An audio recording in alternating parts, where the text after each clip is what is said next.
तो cyber dragon 2.0 की एक और नई वीडियो में आपका स्वागत है। तो अब क्या आने वाले अगले चैप्टर में हमें वो राज पता चल जाएगा कि आखिर गोकू अपनी अंदरूनी पावर को किस तरह जगाएगा। क्या गोकू जान पाएगा कि उसके पिता यानी बारडॉक ने किस तरह एक सेयन की पावर को जगाया था, और आखिर बारडॉक का यहाँ पूंछ कटने का कारण क्या है। क्या ये वही राज है जो गोकू को उसके अंदरूनी पावर का एहसास दिलवाएगा। क्या इस राज को जानने के बाद गोकू एक सेयन का राज जान पाएगा। क्या गोकू फ्रीजा आर्क की तरह अपने अंदर के सेयन को पहचान कर एक नई सेयन पावर को जगा पाएगा। तो आज की ये वीडियो इन्हीं सब बातों पर होने वाली है, जहां मैं इस वीडियो में अगले चैप्टर के कुछ प्रेडिक्शन करूंगा। और अगर तुमने चैप्टर 83 देखा है तो इस चैप्टर में मेरी बहुत सी प्रेडिक्शन लगभग पूरी तरह ठीक हो गई है, जिसके बारे में मैं अभी बात करूंगा। तो इसलिए पूरी वीडियो देखना। और इस वीडियो को लेकर तुम्हारे क्या थ्योरीज और प्रेडिक्शन है, तुम्हारी क्या राय है, मुझे कमेंट करके जरूर बताना। और वीडियो पसंद आए तो प्लीज लाइक भी कर देना, और चैनल पर नए हो तो प्लीज सब्सक्राइब तो कर ही देना। तो अब आ जाते हैं टॉपिक पे कि क्या गोकू की नई पावर्स का राज बारडॉक के उस पूंछ के टूटने वाले राज से जुड़ा है, और बारडॉक के पूंछ टूटने का राज आखिर है क्या। क्या यही वो राज है जिसे जानने के बाद गोकू भी एक सेयन की पूरी पावर का इस्तेमाल कर पाएगा। तो देखो, अब जिन्होंने यहाँ चैप्टर 83 देखा है तो उन्हें पता होगा कि उस चैप्टर में एक सीन आया था जहाँ गैस बारडॉक के पूंछ को उखाड़ देता है, और यही सीन हमारे मन में कई थ्योरीज और प्रेडिक्शन को जगा देती है। क्योंकि अभी तक हमें जितना भी बारडॉक के बारे में बताया या दिखाया गया था उसमें बारडॉक की पूंछ उसके साथ ही जुड़ी हुई थी। और अगर ड्रैगन बॉल सुपर सीरीज की भी बात की जाए तो यहाँ भी सुपर ब्रोली की मूवी में जब सेयन और बारडॉक का अंत दिखाया जा रहा था तो बारडॉक के पास उसकी पूंछ थी। और ये जो 40 साल पहले गैस और सिरेलियन प्लेनेट वाला कांड हुआ है वो इस मूवी के बिल्कुल आगे ही सेट है। तो अब ऐसा क्या कारण हो सकता है कि बारडॉक की पूंछ यहाँ उखड़ने के बाद भी सुपर ब्रोली में हमें दिखाई गई है। आखिर राइटर यहाँ कहना क्या चाहता है। तो देखो, अब यहाँ से मेरी प्रेडिक्शन शुरू होती है, जहाँ मेरी इस वीडियो की भी प्रेडिक्शन सही हो जाएगी। बस तुम इस चीज को ध्यान से सुनना। तो देखो, अब यहाँ बारडॉक की पूंछ टूट तो गई है, लेकिन क्या तुम्हें ये लगता है कि सेयन की पूंछ कभी टूटने के बाद नहीं बढ़ सकती। तो शायद हम यहाँ गलत हो सकते हैं, क्योंकि अभी तक हमें ये नहीं दिखाया गया है कि एक सेयन अपने पूंछ को रीजनरेट नहीं कर सकता। अब यहाँ तुम कहोगे कि गोकू, वेजिटा और जो बाकी सेयन है उनके भी तो एक बार पूंछ टूटने के बाद नहीं उगे हैं। तो देखो, अभी तक सीरीज में हमें ये दिखाया तो नहीं गया है कि सेयन अपनी पूंछ को अपनी इच्छा से उगा नहीं सकते हैं, या अगर उगा सकते हैं तो उन्हें शायद कोई अलग तरकीब इस्तेमाल करनी पड़ती हो। और वो तरकीब शायद सिर्फ बारडॉक ही जानता हो, क्योंकि बारडॉक ही एक ऐसा सेयन है जो कि सेयंस के बारे में ज्यादा से ज्यादा जानता है, क्योंकि उसने ही फेक मून वाली टेक्निक का इन्वेंट किया था। और ये वेजिटा ने ही हमें कई बार बताया है। और जब बारडॉक एक फेक मून को बना के एक सेयन की पूरी पावर ओजारू फॉर्म के रूप में कभी भी इस्तेमाल करने का तोड़ निकाल सकता है, तो वो एक पूंछ को दोबारा उगाने का तरीका भी निकाल सकता है। और अगर चलो ऐसा नहीं होता है तो यहाँ ये हो सकता है कि मोनाइतो अपनी किसी नमेकियन तरकीब या अपनी पावर से बारडॉक की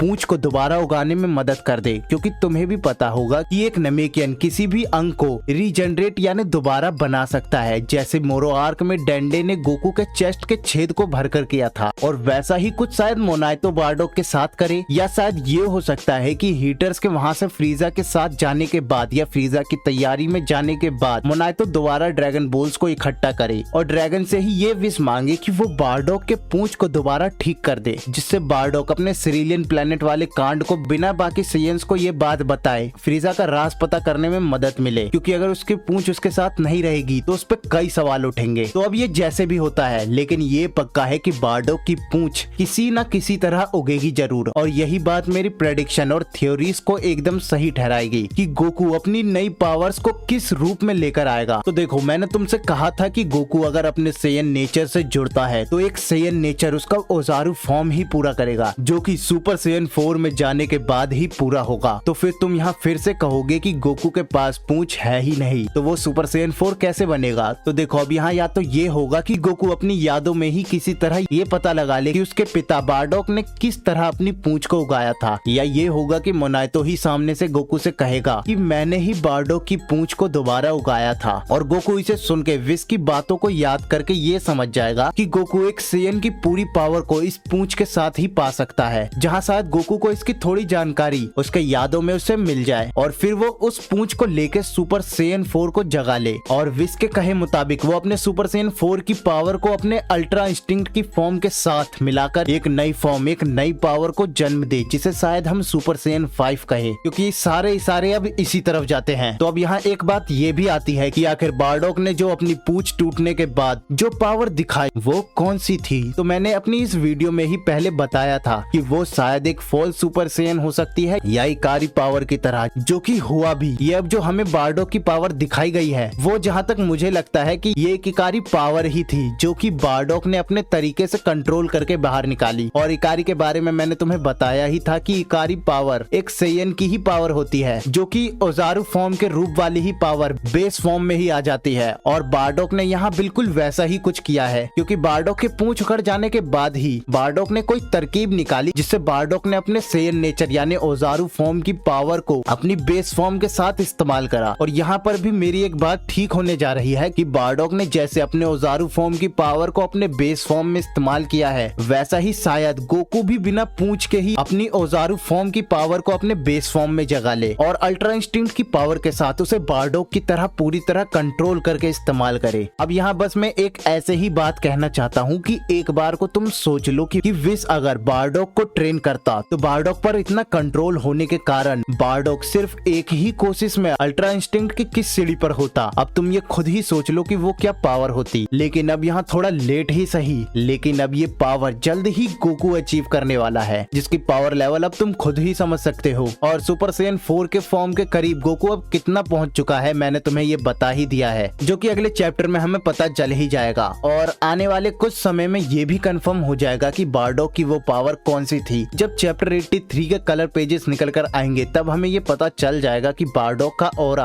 आखिर कौन से रंग का था, जिससे हमें पता लग जाएगा कि वो कौन सी पावर थी। और हाँ, अभी एक और राज को जानना बाकी है कि ओरेकल फिश के कहे मुताबिक अभी तक ये पता नहीं चला है कि असली स्ट्रॉन्गेस्ट वॉरियर आखिर है कौन, क्योंकि जब ओरेकल फिश के सामने गैस आया था तब ओरेकल फिश ने गैस को नहीं पहचाना था, जिसे सुन के विस भी हैरान था। अब यही बात आती है कि आखिर वो स्ट्रॉन्गेस्ट वॉरियर है कौन। क्या वो ग्रेनोला है या एलेक या गोकू का कोई नया रूप या गैस का कोई नया रूप जो हमें अगले आर्क में दिखाया जाए। अब इसके बारे में मैं किसी और वीडियो में बात करूंगा। तो तुम्हें अब मेरी बातें कितनी सही लगती है मुझे जरूर बताना, और अपनी हर तरह की प्रेडिक्शन भी मुझे कमेंट करके जरूर बताना। और वीडियो पसंद आई हो तो प्लीज लाइक कर देना, और चैनल पर नए हो तो सब्सक्राइब तो कर ही देना। और सपोर्ट के लिए इंस्टाग्राम पे प्लीज फॉलो कर सकते हो तो कर लेना, जहाँ मैं जो अपडेट यहाँ नहीं दे पाता मैं वहाँ दे देता हूँ, और अपने बनाए हुए आर्ट भी वहाँ मैं अपलोड करता रहता हूँ। तो प्लीज सपोर्ट के लिए वहाँ फॉलो कर देना। तो मिलते हैं अगली वीडियो में।